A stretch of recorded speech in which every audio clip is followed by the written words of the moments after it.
अकबर अगर उस समय मर जाता तो इस देश का इस्लामीकरण हो जाता। कोई इस इस्लामीकरण को रोकने की शक्ति नहीं थी। लेकिन जब तक अकबर मरा तब तक राजपूत शक्ति इतनी प्रबल हो गई थी कि वो इतिहास लिखने की भारत में परंपरा नहीं थी। ये इतिहास लेखन की परंपरा मुसलमानों ने, अंग्रेजों ने सिखाई है। अपने यहां इतिहास को क्या कहते थे? वार्ता। बातों में इतिहास था, कहानियों में इतिहास था। आप महाभारत पढ़िए, हजारों कहानियां हैं उसके अंदर। ये क्रमबद्ध इतिहास लिखने की यहां परंपरा नहीं थी। इसलिए जब ये इतिहास लिखने की परंपरा चली तो हमारी जो इतिहास की परंपरा थी वो टूट गई। और ये दुनिया जैसा झूठा पाखंड इतिहास लिखती है, वैसा ही हमारे यहां भी इतिहास लिखा जाने लगा। इतिहास लिखने के पहले कौन सा देश है, क्या परिस्थिति है, उसमें किस समाज की क्या स्थिति है, इस सब का मूल्यांकन पहले होना चाहिए। उसके बाद इतिहास लिख करके उसका विश्लेषण होना चाहिए। लेकिन ये इस देश के अंदर हुआ ही नहीं। इस देश में तो जिस किसी ने जो कुछ लिख दिया उसी की नकल होती चली गई। आपको एक उदाहरण बताता हूं। राजा मान सिंह आमेर, उनका इतिहास जो है वो अगर वास्तव में इतिहास लिखने की दृष्टि से लिखा गया होता तो वो आदमी आज राजस्थान के सबसे महान आदमी में गिना जाता। सन 1573 में अकबर सूरत की लड़ाई में गया था। वहां पर अकबर पर शक्तिपात हुआ।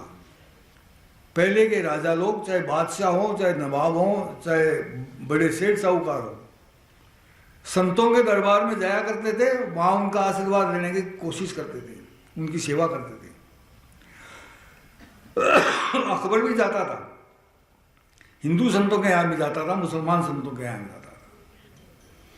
तो उसके किसी संत की कृपा से शक्तिपात हो गया और वो पागलपने की स्थिति में आ गया।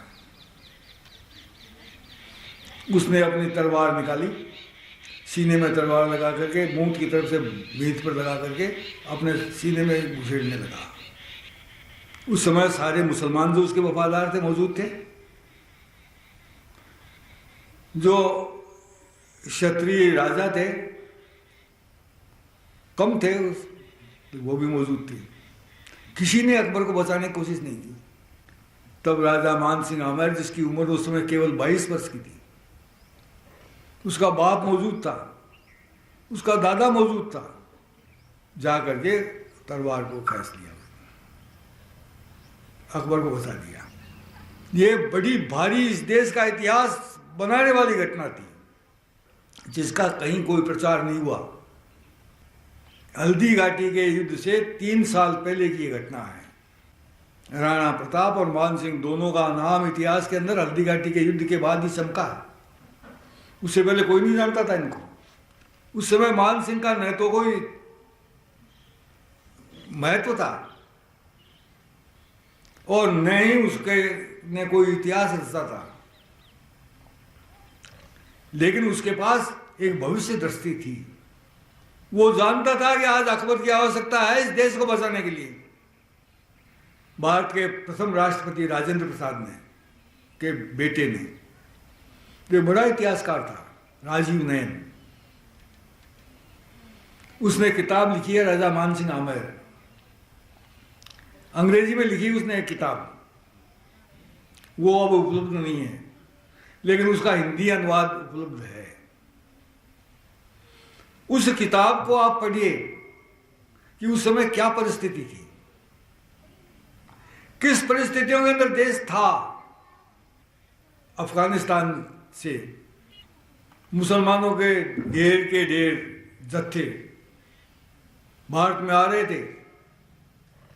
अफगानिस्तान के लोग उनको मुफ्त के अंदर हथियार देते थे, गोला बारूद देते थे। और वो लूट पाट करके वापस आते तो लूट का आधा हिस्सा ले लेते थे। इस लालच के अंदर साल में हजारों हजारों जत्थे मुसलमानों के भारत में घुस रहे थे। कुछ लूटपाट करके वापस ले जाते, कुछ यहीं बस जाते। बंगाल, बिहार, उड़ीसा, आसाम में पठानों का जबरदस्त गढ़ था और मुगल उस समय अपने पैर जमाने की कोशिश में लगे हुए थे। और राजपूतों के पास कोई शक्ति नाम की चीज नहीं थी। छोटी छोटी रियासतें थी। जयपुर रियासत उस समय कितनी बड़ी थी? 3 तहसीलों से थी। आज जमवारामगढ़, दौसा और जयपुर तहसीलें, इतना ही राज्य था खसाओं के पास। छोटे छोटे राज्य थे, न उनके पास हथियार थे, न उनके पास धन था। और मुसलमान मुफ्त में मिलने वाले हथियार, गोला बारूदों के साथ तोप और बंदूकें लेके आ रहे थे, और हमारे पास लड़ने के लिए केवल तलवारें और भाले थी। आज कोई इतिहासकार ये लिख रहा है क्या कि भारत इसलिए गुलाम हुआ, यहां पर विज्ञान का विकास नहीं हुआ, यहां हमारे पास हथियार नहीं थे, तोपों से के सामने हम तलवारों से लड़े और पोतों पर कब्जा कर लिया, वो इतिहास उजागर ही नहीं हुआ। कौन करता उसको उजागर? कुछ लोग जिन्होंने कोई कवि पढ़े, उनका इतिहास में नाम आ गया, बाकी के लोगों का इतिहास में कोई नाम निशाने नहीं है। उस स्थिति के अंदर मान सिंह चमका। हल्दी घाटी के युद्ध के बाद अकबर ने उसको सेनापति बनाया और अफगानिस्तान पर विजय करने के लिए उस अकेले को सेनापति बना के भेजा। वहां उसने कब्जा किया अफगानिस्तान पर। वहां के सारे कारखाने नष्ट किए जिनमें गोला बारूद बनता था। वहां के कारीगरों को कैद करके लाया। आमेर के जयगढ़ के अंदर कारखाना खोला हथियार बनाने का। यहां बंदूकें और तोपें बनने लगी। दूसरे राजाओं को भी वो कारीगर दिए, उनके पास भी तोपें और बंदूकें बनने लगी।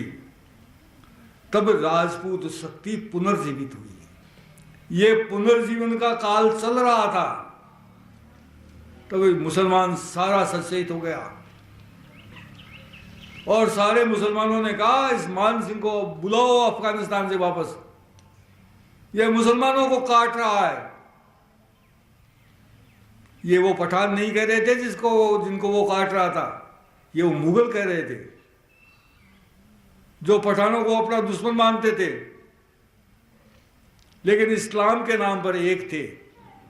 मान सिंह को वापस बुलाया अफगानिस्तान से। फिर उसको अकबर ने भेजा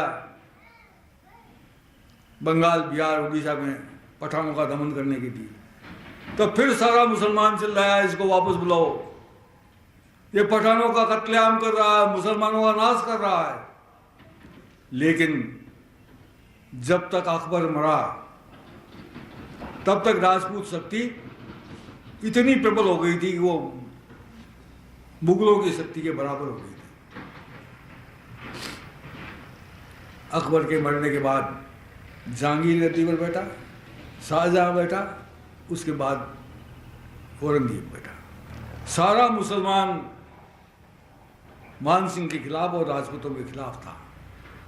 औरंगजेब ने आते आते फिर इन लोगों को कुचलने का अभियान चलाया, जजिया कर लगाया, मंदिर तोड़े। ये मान सिंह ने अकबर से तलवार छीनी, उसके 85 वर्ष बाद हुई घटना। अगर मान सिंह ने अकबर से वो तलवार नहीं छीनी होती और अकबर उस समय मर जाता, तो उसके बाद के बने हुए ये बादशाह ने जो कुछ किया वो 85 वर्ष पहले ही हो जाता। उस समय राजपूतों के अंदर शक्ति नहीं थी कि वो उनका मुकाबला कर सकते थे। औरंगजेब ने जो बर्बादी की उस समय तो जब आमेर के राजा मिर्जा राजा जयसिंह की डेथ हुई तो जोधपुर के महाराजा जसवंत सिंह जी ने दुआ कहा था, घंटन बाजे देरा संकन माने सा एक सा फिर आव जो मारू राज जैसा। आज मंदिरों में घंटे बजना बंद हो गया और ये बादशाह किसी से डरता नहीं है। अब एक बार महासिंह के बेटे जयसिंह आप फिर आओ। वो स्थिति अगर 85 वर्ष पहले हो जाती, अकबर अगर उस समय मर जाता तो इस देश का इस्लामीकरण हो जाता। कोई इस इस्लामीकरण को रोकने की शक्ति नहीं थी। लेकिन जब तक अकबर मरा तब तक राजपूत शक्ति इतनी प्रबल हो गई थी कि वो कम से कम उनसे राज्य नहीं छीन सकती थी, तो इस्लामीकरण को तो रोक ही सकती थी। लेकिन आज तक इतिहास में किसी ने लिखा है इसको? टुकड़ों में जगह जगह ये बातें लिखी हुई है। इनको जोड़ो तो एक नया इतिहास बनता है, एक नई शक्ति और नया रास्ता नजर आता है। उस बातों को हमको समझना पड़ेगा कि हम क्या कर रहे हैं, कहां जा रहे हैं।